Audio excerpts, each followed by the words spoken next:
Clear.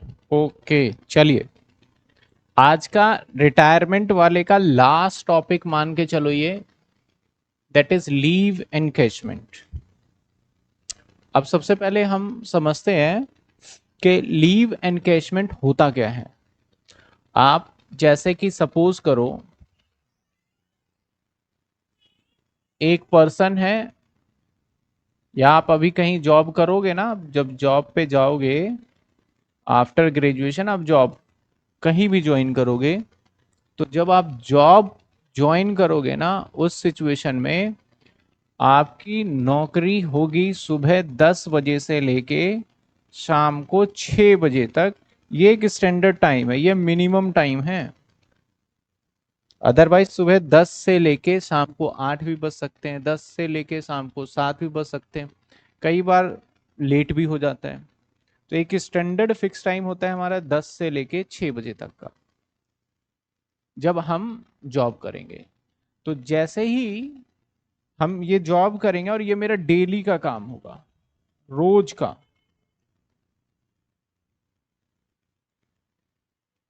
और हमारी छुट्टी होगी कब? संडे।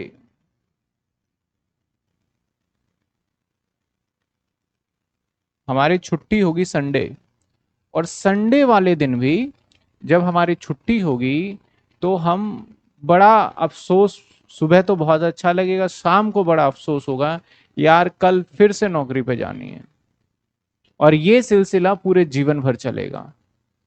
कई बार आप क्या होगे, बीमार भी पड़ जाओगे, कई बार आपको कोई इमरजेंसी वर्क भी आ जाएगा, तो जरूरी थोड़ी है आपको संडे को ही आए, और अदर डे पे आ जाएगा। इसके अलावा आपको किसी अदर डे पे आ गया,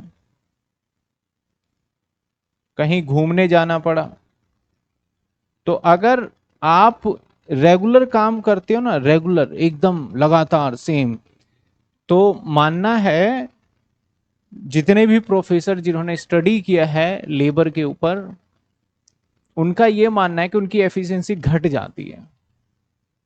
उनको थोड़ा सा ताजगी दो, थोड़ा सा उनको माइंड फ्रेश करने का टाइम दो, और उससे क्या होगा, वो फिर से बहुत अच्छे स्पीड में काम करेंगे। जैसे कि मान लो आप पढ़ रहे हो 10 दिन का ब्रेक मिल जाए तो आपका स्पीड बढ़ जाता है, लेकिन हालांकि 10 दिन का ब्रेक मिलने के बाद हमारी स्पीड घट जाती है, बढ़ती तो नहीं है। डेट शीट अगर 10 दिन एक्सटेंड हो जाता है तो हम आराम करने लग जाते हैं, यार 10 दिन हो गए अब तो। लेकिन जो वर्कर है वो फ्रेश माइंड होके आता है कि 10 दिन रिलैक्स करके आए हैं। तो इसलिए एक रूल बना, और रूल के अकॉर्डिंग हर एक एम्प्लॉयर, जितने भी एम्प्लॉयर थे, उस एम्प्लॉयर ने अपने वर्क कल्चर को अच्छा करने के लिए बोला कि भैया देखो, तुम्हारे महीने की 4 छुट्टी तो कंफर्म है, 4 हॉलीडेज तो है ही है। कौन से 4 हॉलीडेज? संडे। कई जगह पे आपको सैटरडे संडे भी मिल जाता है, तो 8 दिन हो गए। 30 दिन में 8 दिन छुट्टी पे बस 22 दिन काम कर रहे हो। और उसके अंदर भी हमारे हिंदुस्तान में त्योहार इतने सारे, तो टोटल बहुत सारी छुट्टियां मिल जाती है। फिर भी आपको मालिक बोलता है कि आपको महीने में हम अपनी मर्जी से आप छुट्टी कर लेना, लेकिन बता के करना, ऐसा नहीं कि ऐसे ही कर लोगे, बता के करना, उसके हम आपके पैसे नहीं काटेंगे। इसका मतलब हम आपको अलग से इस फेस्टिवल फेस्टिवल और जो मैंडेटरी संडे वाले, इसको छोड़ के ऑनर क्या करता है आपको, मान लो महीने में आपको, सपोज करो, वो अलाउड कर देता है 2 छुट्टी। आप महीने में 2 छुट्टी ले लीजिए, 6 दिन तो, 4 दिन तो वैसे ही है, 2 दिन किसी दिन भी मत आइए, लेकिन वो बता के एडजस्टमेंट करके करना होता है। और जो वो 2 दिन छुट्टी करेंगे उसके हम आपके पैसे नहीं काटेंगे, आपको सैलरी देंगे उसके। लेकिन अगर आप 2 से 1 दिन और बढ़ा देंगे महीने में, यानी अगर आपने 3 दिन छुट्टी कर ली, 3 दिन आपने ऑफ ले लिया, तो उस सिचुएशन में 2 दिन का तो आपका माफ था ही, जो 1 दिन आपने एक्स्ट्रा हॉलीडे ले लिया उसका पैसे कट जाएंगे अब आपके। तो इसका मतलब आपका एक पैरामीटर सेट कर देता है हर ऑर्गेनाइजेशन कि भैया साल में हम इतनी छुट्टी देंगे। अब ऑर्गेनाइजेशन टू ऑर्गेनाइजेशन वेरी करता है, कुछ ऑर्गेनाइजेशन बोल सकते हैं कि साल में हम 40 छुट्टी देंगे, कोई बोल सकता है साल में हम 20 छुट्टी देंगे, कोई बोल सकता है साल में हम 30 छुट्टी देंगे। हर ऑर्गेनाइजेशन की अपनी है। अब जो एम्प्लॉय होता है, आप देखोगे, यकीन मानना, वर्कर ऐसे होते हैं जो कि ओवर टाइम करते हैं कि थोड़े ज्यादा पैसे मिल जाए। तो जो ये छुट्टी उनको मिलता है ना, वो सोचते हैं कि यार घर पे बैठ के क्या फायदा, वो 30 के 4 दिन तो फैक्ट्री बंद है, मजबूरी है, ऑफिस बंद है, मजबूरी है, बाकी के जो 2 दिन है ना वो ऑफिस चले जाते हैं। तो ऑफिस वालों ने बोला था कि भाई 4 दिन और प्लस 2 दिन, यानी तुम मेरे पास 30 में से सिर्फ 24 दिन काम करना, लेकिन उस अगले ने टोटल कितने दिन काम कर दिए, 26 दिन। तो 2 दिन जो उसने काम किया हम उसके उसको अलग से पैसे देंगे एक्स्ट्रा। वैसे तो तुम छुट्टी मार सकते थे लेकिन तुमने नहीं मारा, तो वो 2 दिन के हम तुम्हें एक्स्ट्रा देंगे, तो तुम्हारी सैलरी जो होगी वो 30 दिन की नहीं मिलेगी, अब 32 दिन की मिल जाएगी तुम्हें। लेकिन ये हर महीने नहीं होगा, हर महीने नहीं होगा ये। हम क्या करेंगे, हम तुम्हारे साल का हॉलीडेज कर देते हैं इस तरीके से, पूरे साल का, पूरे साल नौकरी करोगे और साल में एक बार हिसाब किया करेंगे हम। मान लेते हैं साल में आपको हमारे ऑफिस से सपोज करो 30 छुट्टी दी गई कि 30 दिन छुट्टी कर लो, तो बहुत लोग बात पता है कैसे करते हैं, पूरे साल काम करते हैं और इकट्ठी 30 छुट्टी ले लेते हैं वो, और फिर कहीं अच्छे से वेकेशन वगैरह पे चले जाते हैं टेंशन फ्री होके, और वो 30 दिन के उसको पैसे मिलते हैं। और जो पूरे साल ही काम कर लेता है उसको 12 महीने की सैलरी नहीं मिलती, उसको 13 महीने की सैलरी मिल जाती है। ऐसे सिचुएशन में ये सच्चाई है, उसको एक्स्ट्रा पैसे मिल जाएंगे। तो जो आपने हॉलीडेज अवेल नहीं किया और उसके आपको पैसे मिल गए, उसको बोला जाता है लीव का मतलब छुट्टी, एनकैशमेंट मतलब उसके पैसे आपको मिल गए। सपोज करो 30 दिन की छुट्टी लेनी थी, आपने नहीं ली, उसके आपको पैसे मिल गए, तो उसे बोला गया लीव एनकैशमेंट। गवर्नमेंट का इस पे बड़ा नजर रहता है, बोलता है अच्छा 11 महीने की, 12 महीने की जगह 13 महीने की सैलरी मिली, तो अब हम 13 महीने की सैलरी तुम्हारी कैलकुलेट करेंगे, क्योंकि एक्स्ट्रा पैसा तो एज ए सैलरी मिल रहे हैं। क्योंकि एम्प्लॉयर तो अपना P&L के डेबिट में फट से डाल देगा, वो तो अपना टैक्स कम कर बैठा 30%। तो हम भी अब किससे वसूलेंगे, अब एम्प्लॉय से लेंगे। लेकिन एम्प्लॉय जो होता है ना, वो अपने मन में जैसे जैसे इसकी उम्र बढ़ती है वैसे वैसे इसके मन में एक डर बैठता जाता है कि अब कमी सा अब 60 साल के बाद फिर कहाँ इतने पैसे आएंगे, कहाँ आएंगे। वो 40 साल की उम्र से ही उनको लगने लग जाता है डर, 20 सालों तक के, यार अब रिटायरमेंट हो जाएगा, 10-15 साल बचे हैं, 15 साल के बाद बचे हैं रिटायरमेंट। तो हमेशा देखना, एटलीस्ट 50 साल के जब उम्र में आता है ना, तो बहुत कंजर्वेटिव हो जाता है सरकारी नौकरी वाला, वो पैसे बचाने लग जाता है और चाहता है कि जब रिटायरमेंट हो तो हमें इतने पैसे मिले कि कुछ मैं कर लूं। तो बहुत सारे ऐसे लोग होते हैं जो कि ये जो छुट्टी मिल रही है ना 30, तो अगले साल मैंने बोला ले भाई 13 महीने की सैलरी, बोला नहीं जी नहीं, 12 महीने की सैलरी दो, ये 1 महीने की सैलरी जब मैं मांगूंगा तब देना। तो वो पूरे जब सब काम कर लेता है, जब रिटायरमेंट के टाइम पे आ जाता है वो, तब बोलता है मेरी सारी छुट्टी को काउंट करके फिर एक साथ वो सारे पैसे दे दो मुझे। चाहे उसकी मान लो 10 महीने की सैलरी बन जाए, 50 महीने की सैलरी बन जाए, जैसे भी हो, ऑर्गेनाइजेशन पे डिपेंड करेगा। तो उस सिचुएशन में क्या हो जाता है हमारा लीव एनकैशमेंट। तो देखो लीव एनकैशमेंट दो तरीके के हो सकते हैं, या तो मैंने भैया एक साल 2 साल लेते गए, और एक हो गया जब मैं रिटायरमेंट होऊंगा तब लूंगा। लीव एनकैशमेंट का मतलब समझ में आया क्या होता है लीव एनकैशमेंट, जो हॉलीडेज मुझे मिले थे उस हॉलीडेज में मैंने काम किए, और काम करने के बाद मुझे जो एक्स्ट्रा पैसे मिले, तो लीव के पैसे मिले मुझे, जो छुट्टी मुझे लेना चाहिए, तो इसलिए उसका नाम पड़ गया लीव एनकैशमेंट। सर अब इसका ट्रीटमेंट क्या होगा यहाँ पे, इसका ट्रीटमेंट बड़ा ही सिंपल रहता है। गवर्नमेंट का रूल है कि हर एक एम्प्लॉयर को 30 दिन मैक्सिमम छुट्टी दे सकता है साल में, उससे कम हो सकता है, 30 से ज्यादा होगा तो फिर गवर्नमेंट बोलता है हम नहीं जानते, फिर तुम तो मतलब अपने एम्प्लॉय को दे रहे हो तो तुम्हारी मर्जी है, वो हम पूरे पे टैक्स लेंगे। तो यहां पे अगर देखा जाए लीव एनकैशमेंट, लीव एनकैशमेंट, तो यहां पे दो तरीके के एम्प्लॉय हैं सर। दो तरीके के कौन कौन से? एक तो है गवर्नमेंट एम्प्लॉय, एक है नॉन गवर्नमेंट एम्प्लॉय। एक है गवर्नमेंट एम्प्लॉय,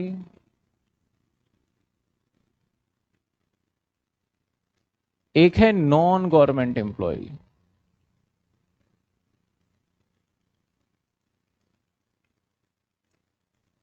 जिसको आप प्राइवेट जॉब बोल देते हो, उसी की बात कर रहा हूं।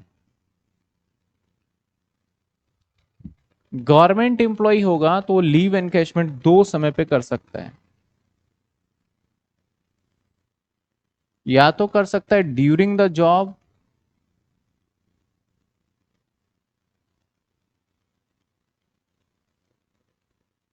या तो कर सकता है वो ड्यूरिंग द जॉब। अगर ड्यूरिंग द जॉब किया तो ये होगा फुल्ली टैक्सेबल।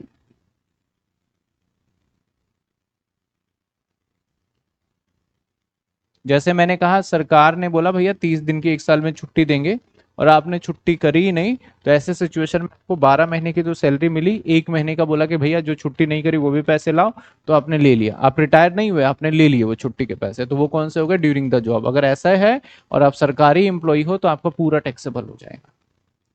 लेकिन अगर आफ्टर रिटायरमेंट लेते हो,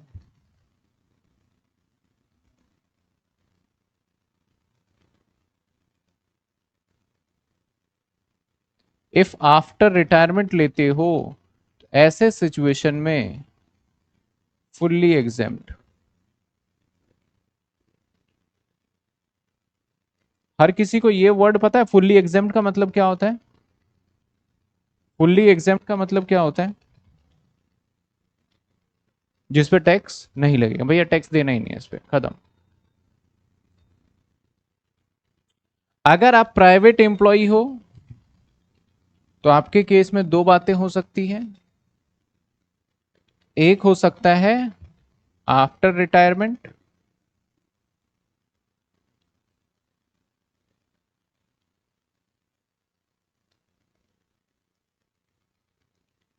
अगर आप आफ्टर रिटायरमेंट जाते हो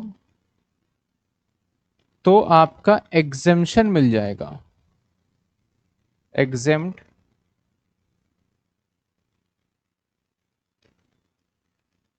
लोअर ऑफ, इसमें से जो सबसे कम होगा वो एग्जेम्प्ट हो जाएगा। Point number 1, actual receive. Point number 2, 10 में एवरेज सैलरी।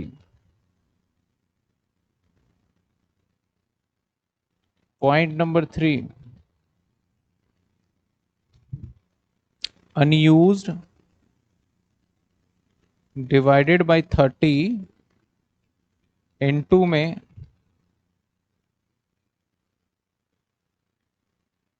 Average salary.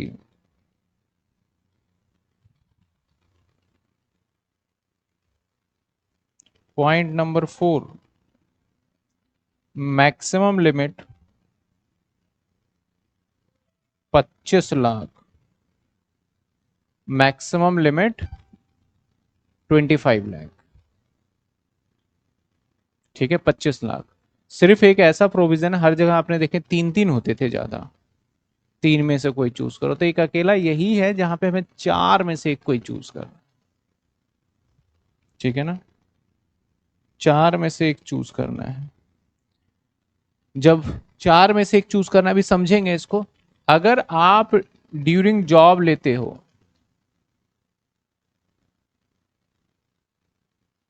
तो ऐसे सिचुएशन में आपका होगा fully taxable.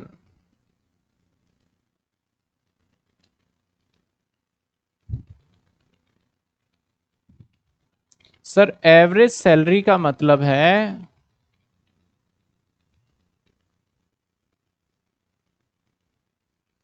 Average salary is equal to 10 month of salary on the basis of 10 month salary, on the basis of 10 month salary.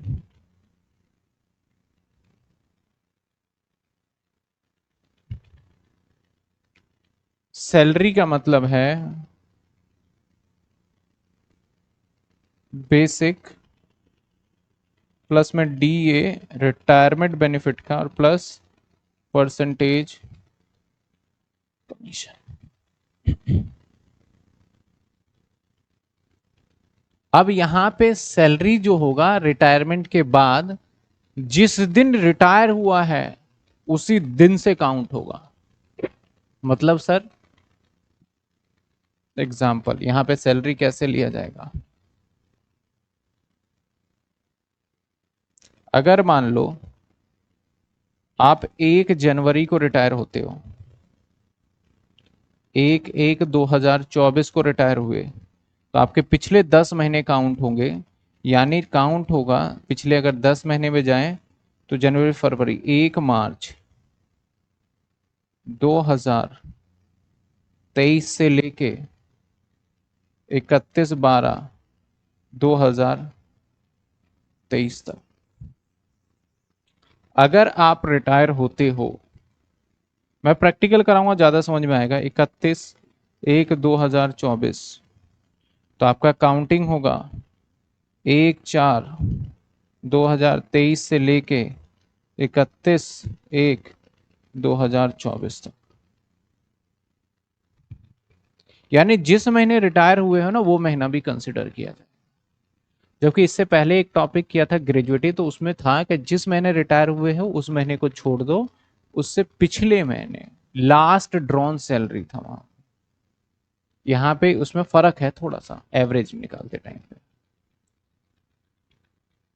अब यहां पे हमें क्या समझना है सर, एक पॉइंट है जो कि बड़ा मेरे दिमाग में खटक रहा है, अनयूज्ड।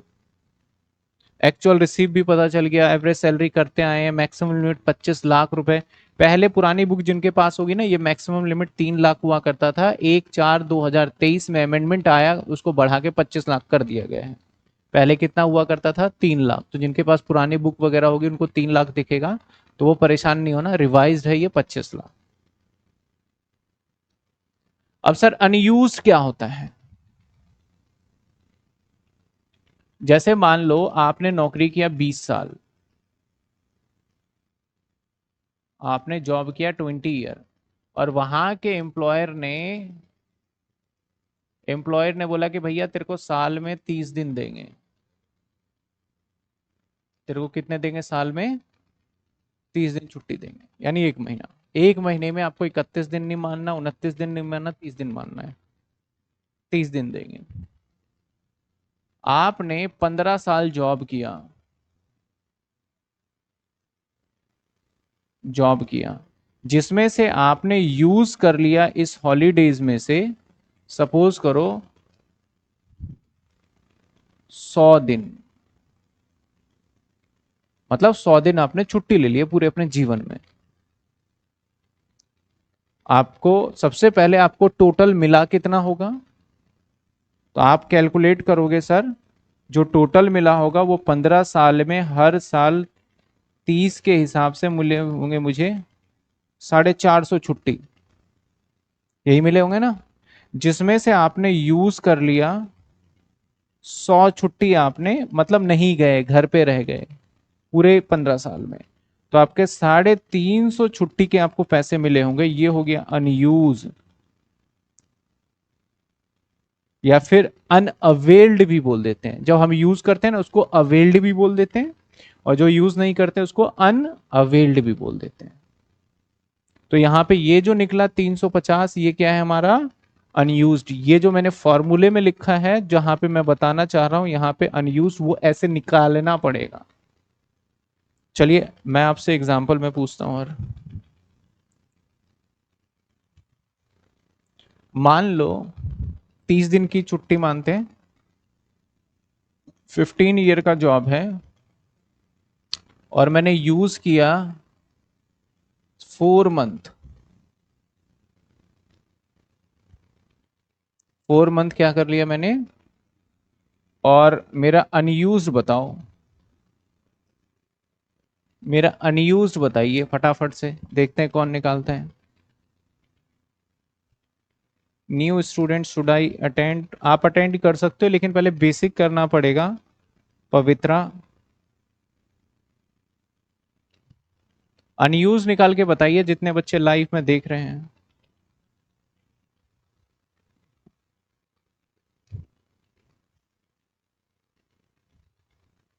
बच्चे ने बताया 11 महीने।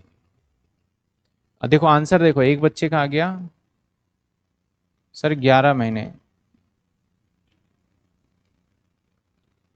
और कुछ बच्चों ने आंसर दिया सर 330 दिन। इसका मतलब दोनों ही स्टूडेंट का आंसर बिल्कुल करेक्ट है, जिसने 11 मंथ बताया और जिसने 330 दिन बताया, दोनों का मतलब एक ही होता है। तो आप कोशिश करिएगा हमेशा अपने आंसर को डेज में बताने की, वो ज्यादा बेटर होगा क्योंकि वहां पे हमें डेज लिखना है, अनयूज्ड डेज है वो, वहां पे क्या लिखना पड़ेगा हमें, डेज लिखना पड़ेगा। चलिए, नोट नंबर 2,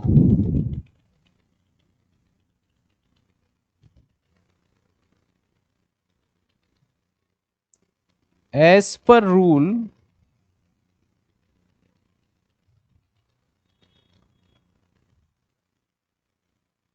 only 30 days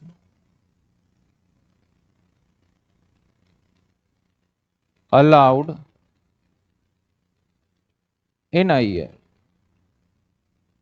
जब आप इसकी कैलकुलेशन करोगे तो याद रखिएगा, आपको सिर्फ और सिर्फ 30 दिन पूरे साल के अंदर हॉलीडेज अलाउड है। सर इसको समझाइए। मान लिया जाए अब आपका जो एम्प्लॉयर है आपके ऊपर मेहरबान है, आपको बोलता है भैया हम तो 40 दिन की छुट्टी देंगे, और आपने जॉब किया मान लेते हैं 15 साल,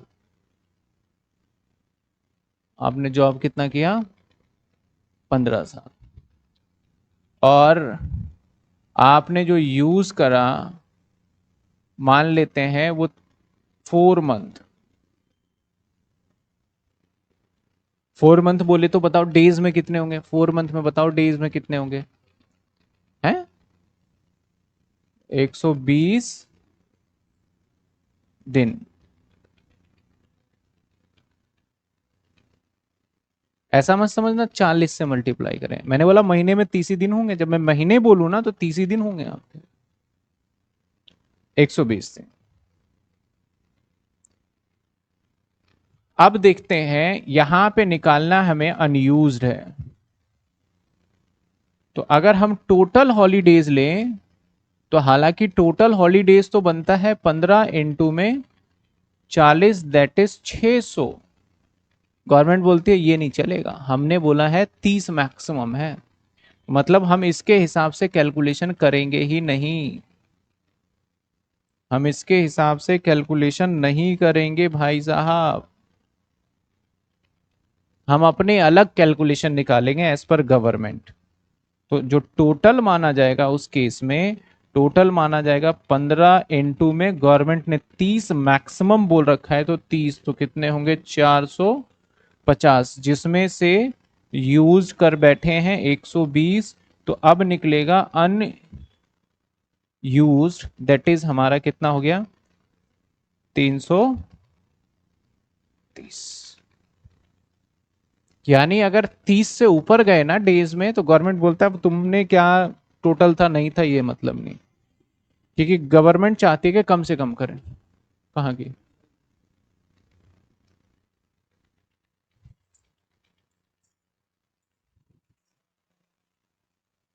4 नंबर यहीं देखे जाना।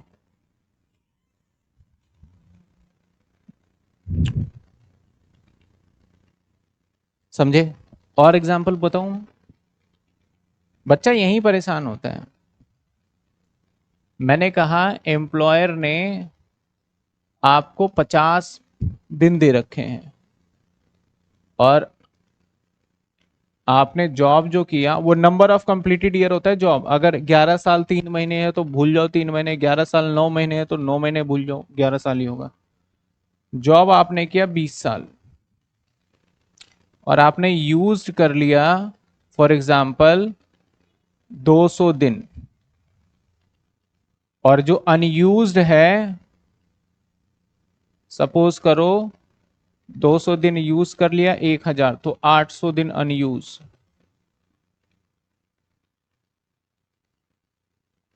अब क्या करें? अब ये जो अनयूज्ड बता रहा है ये तो अपने हिसाब से बता रहा है, लेकिन लॉ कहता है कि भैया तुम्हें तो 30 दिन के हिसाब से निकालना चाहिए। तो अब जो हम कैलकुलेट करेंगे कुछ ऐसे करेंगे कि जो टोटल होगा वो टोटल कितना होगा, 20 इंटू में 30 यानी 600, और इसमें से माइनस क्या करेंगे, यूज्ड कर देंगे, दैट इज 200, तो 400 बचेगा अनयूज्ड। गवर्नमेंट ने या फिर ये रूल क्यों ऐसा लग रहा है, जब सवाल में खुद ही कह रहा था अनयूज्ड ये, तो 800 क्यों नहीं ले रहे? 800 जब लेंगे ना तो इससे क्या होगा, जब 800 जब लेंगे तो इससे क्या होगा हमारा कि अनयूज डिवाइडेड बाय 30 है। अनयूज डिवाइडेड बाय, अपर हिस्सा जितना ज्यादा बढ़ाएंगे, ऊपर वाला हिस्सा जितना ज्यादा होगा उतना ज्यादा अमाउंट निकल के आएगा इधर, और जितना ज्यादा अमाउंट निकल के आएगा लोअर में सबसे जो होगा, हमेशा यही आता है, तो वो अमाउंट बढ़ के एग्जम्पशन मिल जाएगा उसको। तो इसलिए ये रूल के हिसाब से है। अभी हम प्रैक्टिकल देखेंगे तो हमें और क्लियरिटी मिल जाएगा। चलिए एक और एग्जांपल लें। मान लो कि एम्प्लॉयर जो है आपको 25 दिन दे रहा है साल में, छुट्टी कितनी दे रहा है, 25 दिन। आपने जॉब किया 20 साल और आपका यूज्ड है 200 दिन और अनयूज्ड है 300 दिन। अब अनयूज्ड कितना होगा? क्या आप 30 दिन से ऊपर मिल रहा है आपको साल में, 30 से कम ही मिल रहा है? तो जो अनयूज्ड दे रखा है यही सही है, आपको कोई कैलकुलेशन नहीं करनी है। अब करके भी देखोगे तो यही आएगा। देखो आपका 25 दिन और 20 साल कितने हो गए, 500, माइनस कर दो इसमें से कौन सा, यूज्ड, कितने, 200, तो अनयूज्ड कितने आए, वही आ गया। तो अगर 30 दिन या उससे कम के डेटा में अगर अनयूज दे रखा हो आपको, तो आपको चिंता ही नहीं करनी, वही आंसर है, उसी के हिसाब से बढ़ेंगे। लेकिन अगर उससे कम या उससे 30 दिन से ज्यादा है तब ये टोटल वोटल करके दोबारा से निकालना। क्या यहां तक आपको समझ में आई बात? आपको अगर ये समझ में आया तो एक सवाल मैं दूंगा आपको, आप मुझे अनयूज निकाल के दिखाइएगा। ये रहा आपके सामने सवाल।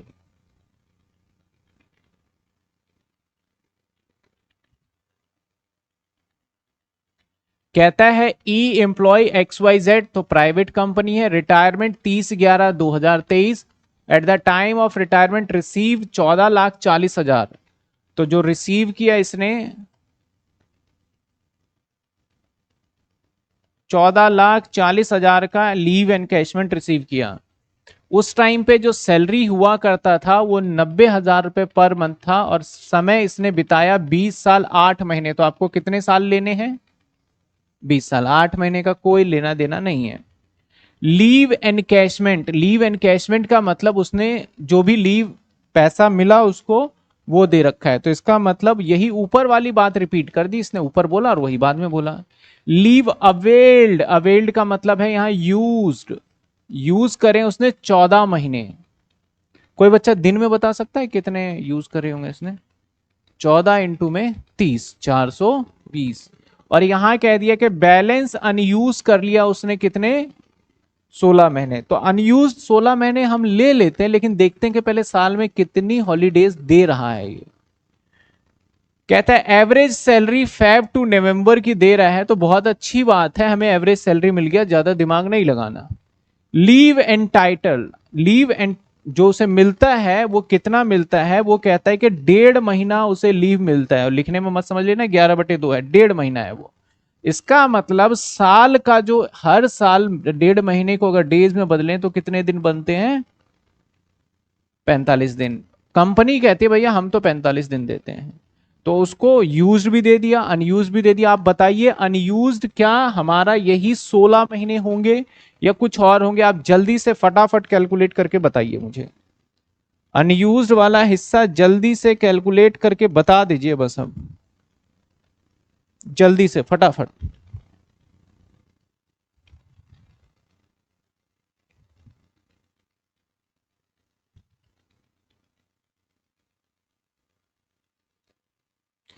पच्चीस, देखो 30 से कम होगा तो वही लेना है, और 30 से ज्यादा हुआ तो 30 ही लेना है। नेहा ने बोला सर 180 दिन होंगे।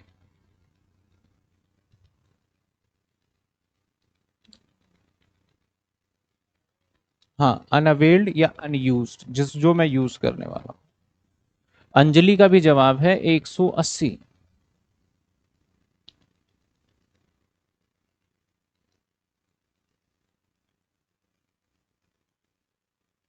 अर्नब भी 180। आपका क्या है?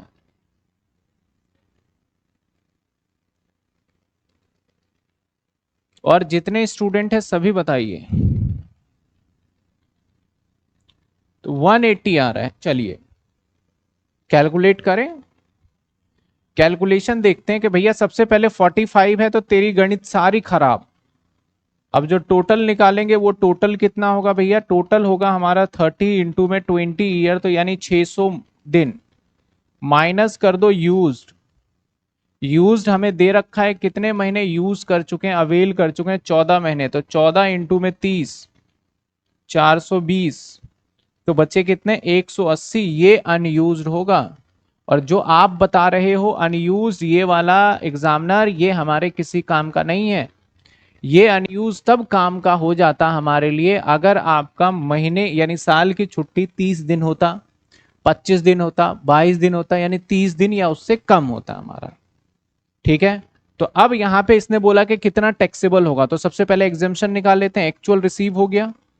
रूल क्या कहता है? Point number 1, actual receive.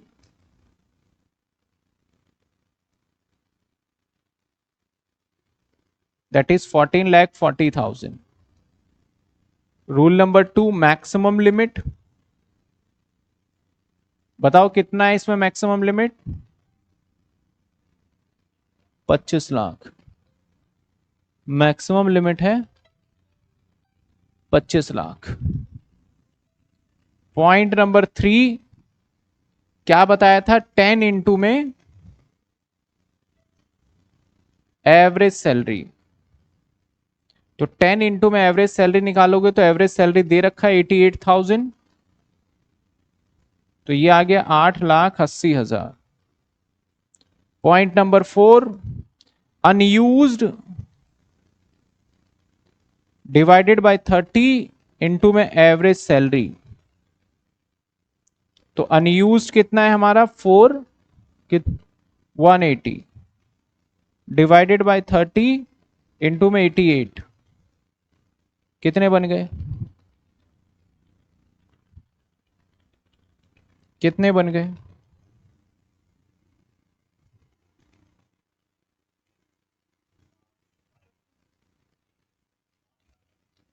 5,28,000। अब जो तीनों में से कम आपको समझ में आता है वो एग्जेम्प्ट हो जाएगा। क्या है तीनों में से कम? 5,00,000, 14 भी ज्यादा है, 25 भी ज्यादा है, 8 भी ज्यादा है, 5,28। तो taxable leave, taxable leave encashment.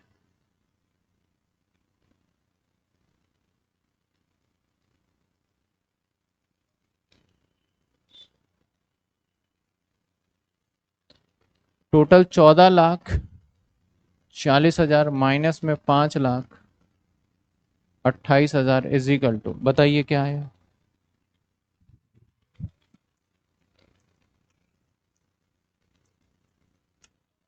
91, ये पार्ट आपका टैक्सेबल हो जाएगा। आपकी किताब का ही क्वेश्चन मैं सारा करवा रहा हूं, तो आप देख सकते हैं।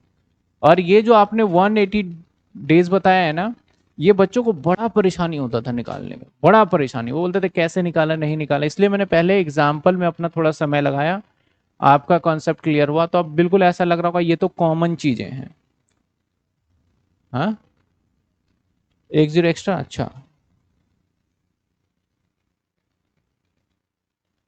41 है आपके बुक में भी, 41 ही है ना? हाँ,